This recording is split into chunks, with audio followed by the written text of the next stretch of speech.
Welcome everyone. My name is Chris Hendry. With Rainbow Six Siege's closed beta, a lot of you are going to be playing the game for the first time. Here are 5 tips pinpointing key behaviors and strategies to use while playing. Knowing the position of your enemy or denying them access to yours should be one of your team's top priorities. At the start of the preparation phase, the attacker spawn is a drone. Your main priorities are to scout traps, enemy positions, and the objective location. As the prep phase comes to an end, it is ideal to try to put your drone in a spot that is hidden. This will ensure it stays alive. As long as your drone is alive, you can use it to help your team by tagging enemies. Tagged enemies have their names shown through walls for duration. When playing as a defender, you have access to a number of security cameras. Use these cameras early in the round to identify where the enemies are coming from and communicate that information to your team. You have a compass at the bottom right-hand side of your screen that is useful to identify where the attackers have spawned and from where they are likely to breach. Also, each room has a name that is located under the compass to help players learn the map and better expose enemy locations. And remember, when not gathering intel, you should always try to take out the other team's observation devices. In Siege, destruction opens up many opportunities to create new navigation paths and line of sights. Understanding the map layout is just half the battle. You need to learn how to use destruction efficiently in each of them.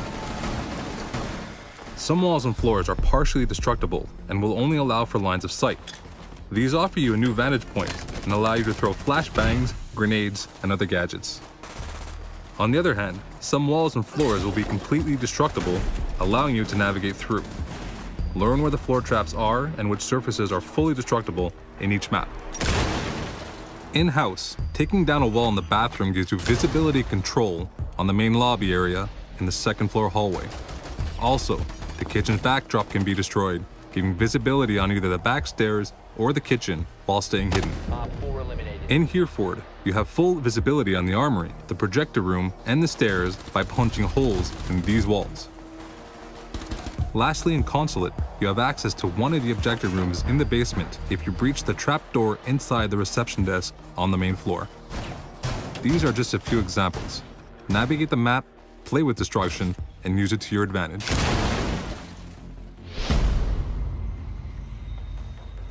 The game is built around a unique pick system, which means that no same operator can be selected twice during a round. Team composition is crucial, and you need to be familiar with the 20 operators and their respective roles. Operators can be split into 5 roles. Point men are typically the ones who are in first line facing the threat. They usually carry a ballistic shield, covering them and their teammates, and are useful to pass through defender choke points. Breachers excel at opening new, unexpected entry points. They carry a specific gadget, giving them a unique breach option that no other operator has. Trappers specialize in turning the place into a deadly fortress. They carry booby traps that can be fatal to any careless attacker. Blockers hold a gadget that will greatly slow down the enemy. Contrary to trappers, blockers' gadgets are usually non-lethal but can neutralize the attacker's weapons and tools.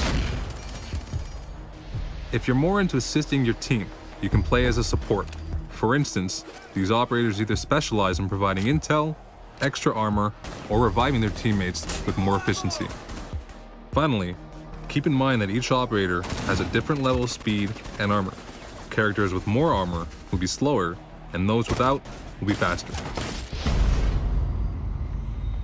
At the start of the preparation phase, decide which areas of the map you want to completely zone off. These sections should be heavily fortified with barricades, barbed wires, and well-placed traps. Attackers who take these paths will see their progress slowed and ultimately be exposed. Listen carefully, as you will hear enemies walk through barbed wire and break barricades to get to you, giving you some indication to their position. Completely barricading yourself in the objective room might be your first instinct when playing as a defender, but it's not always the optimal strategy. By doing so, your team gives the attackers full freedom to close in on you like fish in a barrel. Control the map flow by creating different layers of defense and position yourself smartly to cover key entrances. You want to force choke points so enemies become bottlenecked. Wooden barricades are unlimited, so don't hesitate to optimize your defense throughout the round. Remember, keep a path open in the objective room if you need to retreat quickly or need help from your team. The clock is the defender's best ally. The more time that passes, the more pressure the attacking team feels. Therefore, the less time that is left in a round, the more chances attackers will make mistakes as they become rushed and disorganized. As a defender, try to slow down the attackers by using all of your tools, traps, and gadgets. By smartly covering all the potential entry points close to the objective, you run the clock and put pressure on the attackers to make a move. If you're the last defender alive, and the remaining time is close to 0, then you might want to hide somewhere near the objective and wait. Certain operators like Smoke can often delay the clock a great deal and win the round without even shooting a bullet.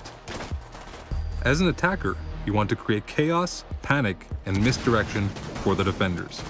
Observe where the defenders are positioned and create diversions by using grenades and breach charges to form a coordinated attack.